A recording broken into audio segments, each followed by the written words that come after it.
মাত্র ১৭০ টাকা হারানোকে কেন্দ্র করে ভাতিজি লামিয়া আক্তারকে শাবল দিয়ে পিটিয়ে হত্যার অভিযোগ উঠেছে চাচা জাকির হোসেন খানের বিরুদ্ধে। ৩১ ডিসেম্বর মঙ্গলবার ঝালকাঠির কাঠালিয়া উপজেলার আউড়াবুনিয়া গ্রামে এই মর্মান্তিক ঘটনাটি ঘটে। নিহত লামিয়া আক্তার অভিযুক্ত জাকির হোসেন খানের বড় ভাই ফারুক খানের সৎ মেয়ে।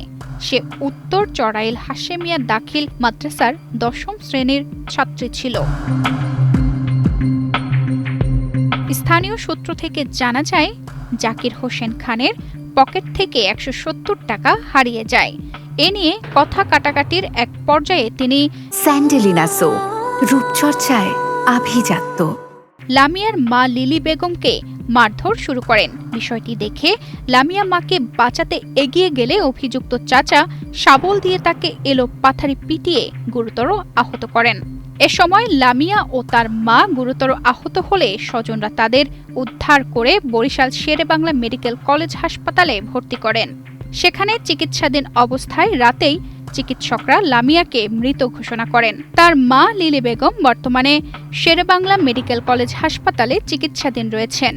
এ ঘটনার পর উত্তেজিত এলাকাবাসী অভিযুক্ত জাকির হোসেন খানকে আটক করে পুলিশের কাছে হস্তান্তর করেন। ওর চাচা জাকির হে পকেট দিয়ে নাকি ওর আম্মা টাকা নিছে ১৭০ টাকা। তাই ওর জাকির আবার ওর মারে জিজ্ঞাসা করছে যে টাকা নেছো, আমার টাকা দাও। তাই হে বলে কি যে না টাকা নিছি, তাই এখন না আমি বাপের বাড়ি যাইতেছি, আসি আপনার টাকা দিয়ে দিব। মানে হে কইছে না কোথাও যাইতে পারবে না, আগে আমার টাকা দিয়ে যাও, তারপর যেখানে যাও যাবা। তাই এর মধ্যে ওর মারেও মারছে আগে নাকি। মারার পর ওই মেয়ে শব্দ পাই মেয়ে দৌড়ে গিয়েছে, আইসে ওর মারে ধরছে আর ও চাচারেও ধরছে যে মারেনি।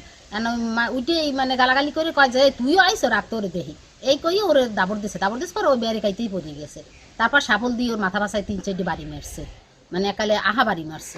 সেই বাড়িতেই ও মানে এমন দ্বারা যাওয়ার জ্ঞানই নাই, ও একদম মারাই যাওয়ার কথা।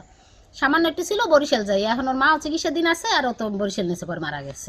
আমরা পুলিশে দিয়ে দিছি। কাঠালিয়া থানার ভারপ্রাপ্ত কর্মকর্তা আবু নাসের মোহাম্মদ রায়হান জানান, অভিযুক্তকে আটক করা হয়েছে। নিহতর পরিবারের পক্ষ থেকে লিখিত অভিযোগ পেলে আইনগত ব্যবস্থা গ্রহণ করা হবে। তানজিদা রহমান, ইনায়া, বাংলাদেশ প্রতিদিন।